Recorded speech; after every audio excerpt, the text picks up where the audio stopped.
नेपाल को लेकर चीन में अचानक भारत का डर दिख रहा है। दुनिया भर में जो चीन छोटे और कमजोर देशों पर कब्जे के लिए जाना जाता है, आज वही चीन नेपाल में कुछ ऐसा ही करने वाला था। चीन नेपाल को विकास परियोजनाओं को लेकर लालच दे रहा है। ऐसे में भारत और पीएम मोदी की कूटनीति से नेपाल में चीन का प्लान अब फेल हो गया है। नेपाल में चीन के इशारे पर काम करने वाले नेपाल के पूर्व प्रधानमंत्री केपी शर्मा ओली और विपक्ष के कई नेताओं का बड़ा प्लान अब फेल हो गया है, जिसके बाद वो भारत और पीएम मोदी को भला बुरा कह रहे हैं। आगे हम आपको बताएंगे कि कैसे नेपाल के मसले पर भारत ने चीन को धाराशाही कर दिया है, लेकिन उससे पहले आपको नेपाल के प्रधानमंत्री पुष्प कमल दहल प्रचंड के भारत दौरे को याद दिलाते हैं।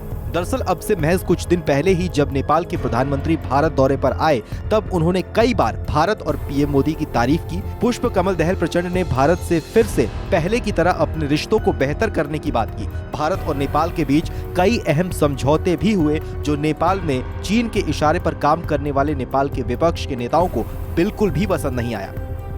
आपको बताएं तो नेपाल नेशनल असेंबली के स्पीकर इस वक्त चीन की यात्रा पर हैं। उन्होंने बताया है कि उनके चीनी समकक्ष अधिकारी ने उनसे भारत और अमेरिका से सावधानी बरतने की अपील की है।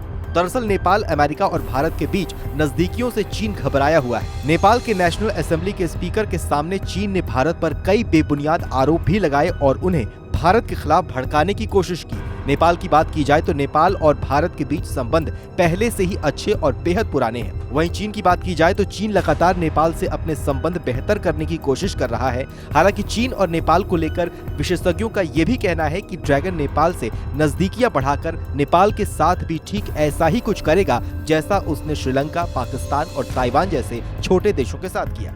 अमेरिकी विशेषज्ञों के माने तो चीन ये बात समझता है कि अगर भारत और अमेरिका एशिया में साथ रहे तो नेपाल में चीन कभी भी कामयाब नहीं हो पाएगा। वॉशिंगटन भारत के साथ मिलकर नेपाल में चीन के प्रभाव को खत्म कर देगा। अमेरिकी विशेषज्ञ माइकल कुगलमैन ने जनवरी में कहा था कि अमेरिका नेपाल को इंडो पैसिफिक पॉलिसी के प्रमुख हिस्से के रूप में देखता है।